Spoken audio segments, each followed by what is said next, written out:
மக்களே வணக்கம். காலையில் டிஃபன் வேலைலாம் முடிச்சுட்டு சாப்பிட்டுட்டு பகல் சாப்பாடுக்கு என்ன பண்ணலான்னு யோசித்தோம். டெய்லி ஒரு கீரை செய்கிறதுனால முருங்கைக்கீரை பொரியல் செஞ்சுக்கலான்னு அதை கொஞ்சம் எடுத்துக்கிட்டு, தோட்டத்தில் ஏதாச்சும் காய்கறி இருந்தால் அதையும் எடுத்துப்பேன். சமையலுக்கு இன்றைக்கி என்ன காய் பண்ண போகிறோம், பொரியல் என்னது எல்லாம் முடிவு பண்ணி சமையலை 11 மணிக்கு முன்னாடி முடிச்சிடுவேன். ஏன்னா எனக்கு சமையலுக்கு ஹெல்ப் பண்ணுறவங்க 11 to 12 லன்ச் டைமுக்கு போயிடுவாங்க. அதுக்கப்புறம் வந்ததுக்கப்புறம் சமைக்க ரொம்ப லேட் ஆகிடும். திடீர்னு மழை வரும், இருட்டிடும், கரண்ட்டு போயிடும். அதுக்கப்புறம் பெரிய தொல்லை. அதனால் எவ்வளோ சீக்கிரம் சமையல் முடிக்கிறேனோ அது நல்லது எனக்கு. இங்கே எஸ்டேட்டில் பக்கத்தில் ஹாஸ்பிட்டல்லாம் இருக்குதான்னு கேட்டுருந்தீங்க. எங்கள் தோட்டத்துலேருந்து ஒரு 6 கிலோமீட்டர் போனோன்னா நல்ல ஹாஸ்பிட்டல்ஸ்லாம் இருக்குது. டாக்டர்ஸ்லாம் நல்லா பார்ப்பாங்க. அதுக்கப்புறம் அங்கேயே மார்க்கெட்லாம் இருக்குது. எல்லாம் துணி கடை, நகை கடை, எல்லாம் பாத்திரக்கடை எல்லாமே அங்கே மாத்தளை டவுனில் இருக்கும். அதுக்கப்புறம் இங்கே இருக்கிற மக்கள்கிட்ட வண்டி வசதியெல்லாம் இருக்குதா அப்படின்னு கேட்குறீங்க. எல்லார் வீட்லேயும் முக்கால்வாசி ஆட்டோ வச்சுருப்பாங்க, இல்லைனா பைக் வச்சுருப்பாங்க. போக்குவரத்து நல்லா ஈஸியாக தான் இருக்கும். என்ன ஒன்று, ரோடு தான் இங்கே கொஞ்சம் சரி இருக்காது, மலை ரோடுனால. எல்லார் வீட்லேயும் டிவி, ஸ்மார்ட் ஃபோன் எல்லாம் வச்சுருப்பாங்க. டிஷ் ஆண்டனா கனெக்ஷனோடு இங்கே டிவியெல்லாம் வச்சுருக்குறாங்க. நல்லா வசதியாக தான் இருக்கிறாங்க.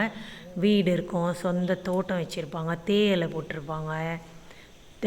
அது எடுத்து ஃபேக்ட்ரிக்கு அனுப்புவாங்க. அதில் அவங்களுக்கு சம்பாத்தியம் வரும். பெப்பர் போடுவாங்க, பாக்கு போடுவாங்க, கிராம்பு போடுவாங்க.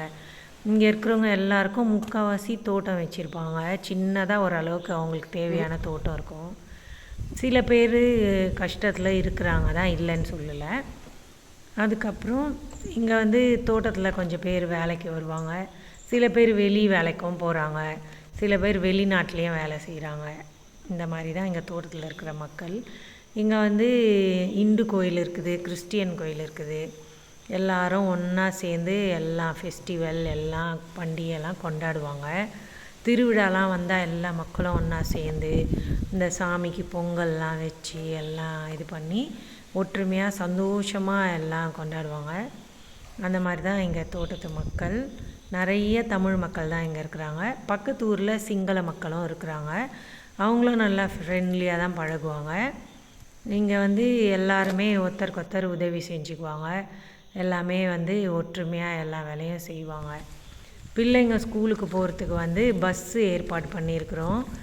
ஒரு நிறுவனத்து மூலயமா ஒரு பஸ்ஸு ஒன்று ஏற்பாடு பண்ணி கொஞ்சம் தூரத்துக்கு டவுனுக்கு போகிற பசங்களுக்கு, பெரிய பசங்களுக்கு பஸ் ஏற்பாடு பண்ணியிருக்கிறோம். இங்கே இருக்கிற சின்ன குட்டி பசங்களுக்கு நம்ம தோட்டத்துலேயே சொந்தமான இடத்த கொடுத்துருக்குறோம். அதுலேயே ஸ்கூல் நடத்துகிறாங்க. அவ்வளோதாங்க. மழை வந்துருச்சு, நான் உள்ளே போயிட்டேன்.